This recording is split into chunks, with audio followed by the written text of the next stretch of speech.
कहा रोना नहीं है। उन्होंने मुझसे हाथ वाथ मिलाया और पीछे वाले डाकू ने मुझसे गले भी मिले। फिर बाद में मुझसे आगे वाले डाकू ने हाथ भी मिलाया और जाते वक्त कहने लगे कि हमारे पास भी दिल होता है।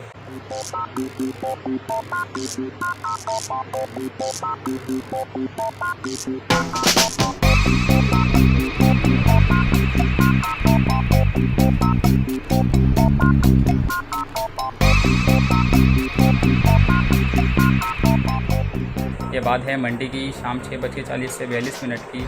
वह मेरे साथ इस तरह यूँ था कि मैंने एक घर में फूड डिलीवर करा। वहाँ पे मैंने पैसा लिया, उनके पास चेंज नहीं था। उन्होंने मुझे पैसा दिए, कहा कि उन्हें पहले चेंज करा लो। अब मुझे एक चीज़ ला दो। उन्होंने एक सामान मुझसे मंगाया, वो मैंने ला के दे दिया उनको ताकि मेरा चेंज हो जाए।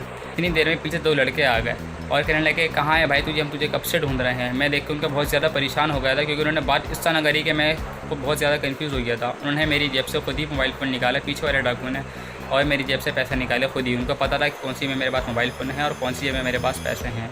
निकालने के बाद कहने लगे पैसे दे। मैंने कहा भाई मेरे पास यही पैसे हैं। उस टाइम मेरे पास पैसे कम थे क्योंकि मेरी दूसरी डिलीवरी थी। मैंने बोला पैसे यही है, मेरे पास दूसरी डिलीवरी है। तो मेरा मोबाइल निकाला तो मेरी आंखों में आंसू आ गए, मैं बहुत ज़्यादा रोने लगा।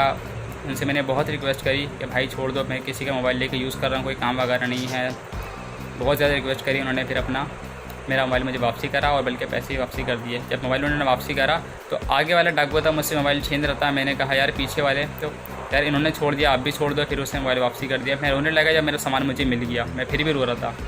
तो उन्होंने कहा रोना नहीं है। उन्होंने मुझसे हाथ वाथ मिलाया और पीछे वाले डाकू ने मुझसे गले भी मिले। फिर बाद में मुझसे आगे वाले डाकू ने हाथ भी मिलाया और जाते वक्त कहने लगे कि हमारे पास भी दिल होता है। इंतहाई अफसोस के बाद सिर्फ कंपनी ने यही पूछा कि आप अपना ऑर्डर मुकम्मल करें और ऑर्डर के हवाले से परेशानी बताएं। एक यही काम बचा था अभी थोड़ा बहुत करने को, क्योंकि मैं खुद एक स्टूडेंट हूँ, पार्ट टाइम जॉब काफ़ी टाइम पे ढूंढ रहा था, लेकिन फुल टाइम भी करने को रेडी हूँ भी, क्योंकि बहुत ज़्यादा परेशानी हुई है घर के हालत की वजह से। आपको खुद भी दिख रहा होगा अभी लॉकडाउन की वजह से मुल्क की हालत क्या हो गया है।